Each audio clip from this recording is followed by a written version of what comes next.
Assalamualaikum warahmatullahi wabarakatuh. Perkenalkan, nama saya Rismayatul Faridah, kelas 3B Universitas Muhammadiyah Tasikmalaya. Di sini, saya akan mempresentasikan materi tentang riset dalam perspektif Islam. Tugas dari Fazainal. Langsung saja ke materinya. Riset dalam perspektif Islam oleh Rismayatul Faridah. Pengertian Islam. Secara bahasa, Islam memiliki beberapa arti. Dalam bahasa Arab, Islam merupakan masdar dari kata aslama yuslimu islaman, yang artinya taat, tunduk, patuh, berserah diri kepada Allah. Sedangkan jika dilihat dari asal katanya, maka Islam berasal dari kata asalma, aslama, islama, salim, dan salam. Sumber ajaran Islam. Sumber ajaran Islam dan penjelasannya, yang pertama Al-Quran. Al-Quran adalah kalamullah yang berisikan firman-firman Allah diwahyukan kepada Nabi Muhammad SAW sebagai salah satu mukjizatnya melalui perantara malaikat Jibril. Al-Quran yang merupakan kitab suci umat Islam yang berisikan tentang akidah, ibadah, hukum, peringatan, kisah-kisah dan isyarat, mengembangkan iptek yang dijadikan sebagai acuan dan pedoman hidup bagi umat Nabi Muhammad SAW. Kemudian, yang kedua, hadis atau sunnah. Merupakan sumber ajaran Islam yang kedua. Sunnah merupakan kebiasaan yang dilakukan oleh Rasulullah baik dari segi perkataan, perbuatan maupun ketetapan atau persetujuan Rasulullah terhadap apa yang dilakukan oleh para sahabatnya.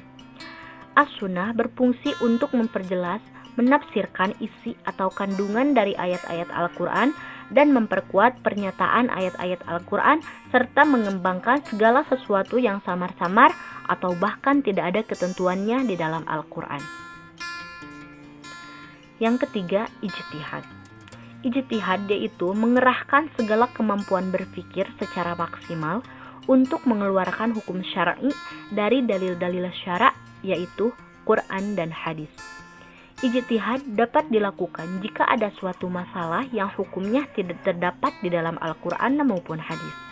Maka dapat dilakukan ijtihad dengan menggunakan akal pikiran dengan tetap mengacu dan berdasarkan pada Al-Quran dan hadis. Ayat Al-Quran atau hadis tentang penelitian atau riset. A'udzubillahi minasyaitonirrajim. Bismillahirrahmanirrahim. Alam taro anna Allaha yulijul laila fin nahari wa yulijun nahara fil laili was-sakhar. وسخر الشمس والقمر كل يجري إلى أجل مسمى وأن الله بما تعملون خبير. Shadaqallahul azim.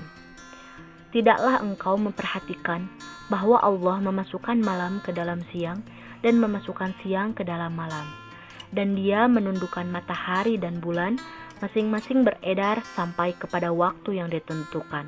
Sungguh Allah Maha teliti apa yang kamu kerjakan. Quran surat Al-Luqman ayat 29. A'udzubillahi minasyaitonirrajim. Bismillahirrahmanirrahim. Alam yarau anna ja'alna al-laila liyaskunu fihi wan-nahara mubsira. Inna fi dzalika laayatil liqaumin yu'minun. Shadaqallahul azim. Apakah mereka tidak memperhatikan bahwa kami telah menjadikan malam agar mereka beristirahat padanya dan menjadikan siang yang menerangi? Sungguh, pada yang demikian itu terdapat tanda-tanda kebesaran Allah bagi orang-orang yang beriman. Quran surat An-Nahl ayat 86.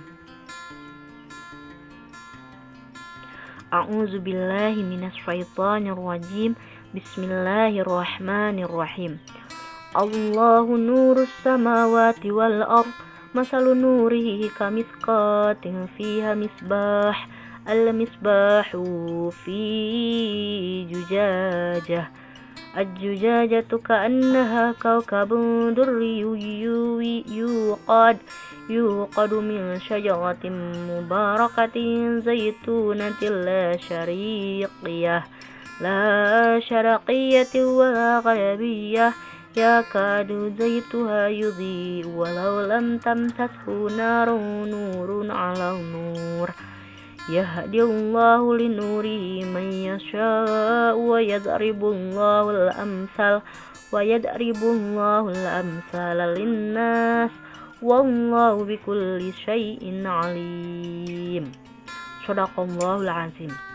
Allah Maha Pemberi cahaya kepada langit dan bumi. Perumpamaan cahayanya seperti sebuah lubang yang tidak tembus, yang di dalamnya ada pelita besar. Pelita itu di dalam tabung kaca, dan tabung kaca itu bagaikan bintang yang berkilauan, yang dinyalakan dengan minyak dari pohon yang diberkahi, yaitu pohon zaitun, yang tumbuh tidak timur dan tidak pula di barat, yang minyaknya hampir-hampir menerangi walaupun tidak disentuh api. Cahaya di atas cahaya berlapis-lapis. Allah memberi petunjuk pada cahayanya bagi orang yang dikehendaki. Dan Allah membuat perumpamaan bagi manusia. Dan Allah Maha mengetahui segala sesuatu. Quran Surat An-Nur ayat 35. Sejarah perkembangan penelitian atau riset dalam Islam. Islam sebagai agama yang telah berkembang selama lebih dari 14 abad, menyimpan peristiwa-peristiwa sejarah yang perlu terus dikaji berdasar berbagai sudut pandang ataupun perspektif.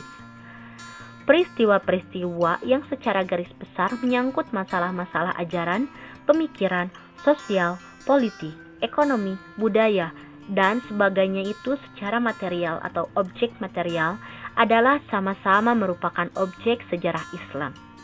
Akan tetapi, masing-masing objek tersebut dapat dijadikan sasaran studi dengan sudut pandang atau pendekatan yang berbeda, yaitu antara pendekatan sejarah di satu segi dan pendekatan keislaman dan segi lainnya.